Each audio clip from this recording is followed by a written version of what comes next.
नमस्कार। आज हम एक बहुत ही दिलचस्प और शायद हम सब के मन में उठने वाले सवाल पे बात करने वाले हैं। सवाल ये कि क्या हर इंसान किसी खास मकसद के लिए पैदा होता है, कोई विशेष क्षमता लेके? क्या हमारे अंदर कुछ ऐसा है जो सही माहौल मिले तो सच में खिल सकता है? इस पूरी खोज में हमारे साथ रहेंगे डॉक्टर एपीजे अब्दुल कलाम के विचार। हम कोशिश करेंगे उन्हें समझने की, खासकर उनकी एक किताब है you are born to blossom, जिसका मतलब हुआ आप खिलने के लिए जन्मे हैं। जो भी हमने पढ़ा है उससे तो यही लगता है कि कलाम साहब को इस बात पर पूरा यकीन था कि हर व्यक्ति में, हर व्यक्ति में महान बनने की, अपनी पूरी क्षमता तक पहुंचने की संभावना होती है, जन्म से ही। जी हाँ, बिल्कुल। और आज हम इसी पर थोड़ी गहराई से बात करेंगे। कलाम साहब का ये जो शक्तिशाली संदेश है ना, इसके मुख्य पहलू क्या हैं? मतलब कैसे शिक्षा या समाज या हमारा अपना विश्वास, ये सब मिलकर हमें मदद करते हैं अपनी मंजिल तक पहुंचने में, या कहें कि सचमुच खिलने में। तो चलिए फिर देर नहीं करते, उतरते हैं कलाम साहब के विचारों की इस दुनिया में और देखते हैं कि उनके लिए खिलने का मतलब क्या था और ये हम सबकी जिंदगी में कैसे मुमकिन हो सकता है। कलाम साहब ने जीवन की तुलना एक पेड़ से की है। ये मुझे बड़ा दिलचस्प लगा। उन्होंने कहा, बचपन बीज है, जवानी तना और जड़ें और बुढ़ापा फूल और फल। ये सिर्फ एक खूबसूरत बात है या इसका कोई गहरा मतलब भी है? जरा समझाएंगे? नहीं नहीं, ये सिर्फ एक खूबसूरत उपमा नहीं है। ये जीवन को देखने का एक पूरा नजरिया है। और हाँ, इसका मतलब बहुत गहरा है। कलाम साहब असल में ये कहना चाह रहे थे कि विकास, और जिसे वो खिलना कहते हैं, वो किसी एक उम्र तक ही सीमित नहीं है।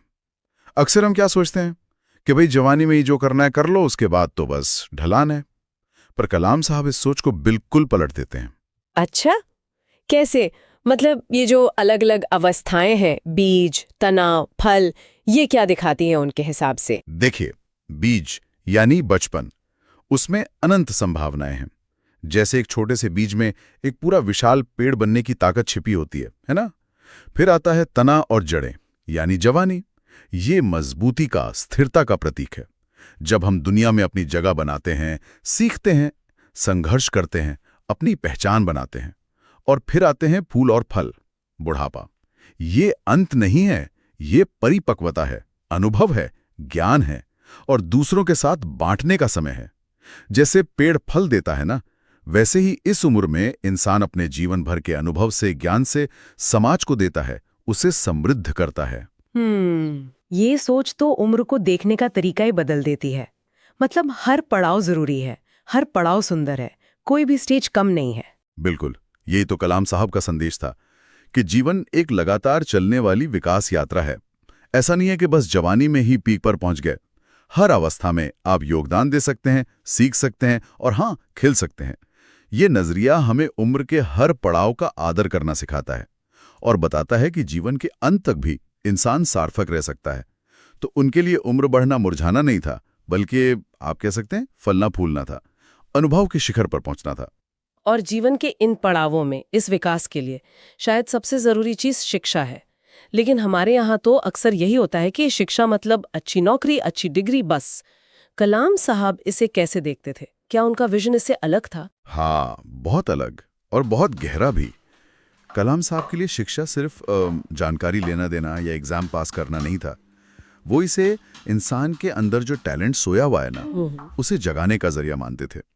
उसकी क्रिएटिविटी को बाहर लाने का, उसे एक बेहतर इंसान बनाने का सबसे पावरफुल टूल। उनका मानना था कि स्कूल और कॉलेज से बिल्डिंग्स नहीं है, वो ऐसी लैब्स होनी चाहिए जहां जिज्ञासा को बढ़ावा मिले। मतलब वो रट्टा मारने वाली जो प्रणाली है उसके बिल्कुल खिलाफ थे। हाँ, बिल्कुल। वो एक ऐसे माहौल की बात करते थे जहां सीखना वन वे ना हो, कि बस टीचर बोल रहा है, बच्चे सुन रहे हैं, वैसा नहीं। हाँ, बल्कि जहां सवाल पूछने को एनकरेज किया जाए, जहां टीचर और स्टूडेंट दोनों एक दूसरे से सीखें, विचारों का टकराव हो, मंथन हो। वो चाहते थे शिक्षा बच्चों को ये ना सिखाए कि क्या सोचना है, बल्कि ये सिखाए कि कैसे सोचना है। मतलब वो जिसे क्रिटिकल थिंकिंग कहते हैं, वो डेवलप करे। सुनने में तो ये बहुत ही अच्छा लगता है, पर आज की जो हमारी शिक्षा प्रणाली है, इतनी कॉम्पिटिटिव, अक्सर रटने पर जोर देती है। और आज रावी काल ज्यादा है। उसमें ये कैसे होगा? क्या कलाम साहब ने इसका कोई रास्ता भी बताया था? उन्होंने इस बात पर जोर दिया कि हमें शिक्षा का मकसद ही बदलना होगा। उसे सिर्फ किताबी ज्ञान तक सीमित नहीं रखना है। उसमें स्किल्स, नैतिक मूल्य, रचनात्मकता, इन सबको शामिल करना होगा। क्लासरूम को ज्यादा इंटरैक्टिव बनाना होगा, प्रोजेक्ट्स पर आधारित लर्निंग को बढ़ावा देना होगा। और हाँ, यहाँ पर टेक्नोलॉजी की भूमिका बहुत अहम हो जाती है। इस पर कलाम साहब का बहुत जोर था। हाँ, टेक्नोलॉजी, खासकर इंटरनेट, उसको लेकर उनके विचार तो काफी आगे के थे। वो इसे कैसे देखते थे शिक्षा के मामले में? डॉक्टर कलाम टेक्नोलॉजी को, और खासकर इंटरनेट और कम्युनिकेशन टेक्नोलॉजी को, ज्ञान का लोकतंत्रीकरण मानते थे, मतलब डेमोक्रेटाइजेशन ऑफ नॉलेज। उनके लिए ये एक क्रांतिकारी साधन था। उनका सपना था कि टेक के जरिए बढ़िया से बढ़िया education material, expert teachers, latest जानकारी देश के कोने कोने तक पहुंचे, दूर दराज के गांव में बैठे बच्चे तक भी। इससे क्या होगा, ज्ञान सिर्फ कुछ बड़े शहरों या अमीर लोगों तक ही सीमित नहीं रहेगा, बल्कि हर बच्चे को उसकी आर्थिक या सामाजिक पृष्ठभूमि चाहे जो भी हो, आगे बढ़ने का बराबर मौका मिलेगा। ये ज्ञान की जो खाई है ना, उसे पाटने का एक जरिया था उनके लिए। शायद आज जो हम ऑनलाइन लर्निंग प्लेटफॉर्म्स देख रहे हैं, वो कुछ हद तक उनके इसी सपने को सच कर रहे हैं। तो मतलब कलाम साहब के लिए शिक्षा नौकरी की गारंटी नहीं थी, बल्कि इंसान की जो छिपी हुई क्षमता है उसे अनलॉक करने की चाबी थी। ये सिर्फ दिमाग को नहीं, बल्कि पूरे व्यक्तित्व को संवारने का माध्यम थी। बिल्कुल सही कहा आपने। शिक्षा सिर्फ जानकारी भरना नहीं है, बल्कि सोच को पंख देना है। जिज्ञासा जगाना, रचनात्मकता जगाना, यही उनके खिलने के विचार का एक बहुत महत्वपूर्ण हिस्सा था। अच्छा, तो शिक्षा को प्रतिभा जगाने का माध्यम मानने के साथ साथ कलाम जी से समाज से कैसे जोड़ते थे? क्या ये जो व्यक्तिगत खिलना है, इसका कोई सामाजिक पहलू भी था उनकी नज़र में? हाँ, बिल्कुल था, और बहुत गहरा सामाजिक पहलू था। उनके लिए शिक्षा का जो अल्टीमेट गोल था ना, वो सिर्फ अपनी तरक्की या अच्छा करियर नहीं था। वो मानते थे कि सच्ची शिक्षा वही है जो इंसान को एक जिम्मेदार नागरिक बनाए, उसमें समाज के प्रति सरोकार पैदा करे।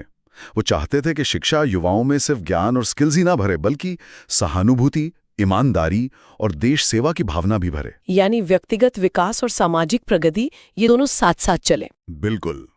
उनका मानना था कि अगर हर व्यक्ति अपनी पूरी क्षमता से खिलता है, अपनी प्रतिभा का सही इस्तेमाल करता है, तो इसका सीधा असर पूरे समाज पर, पूरे देश पर पड़ेगा।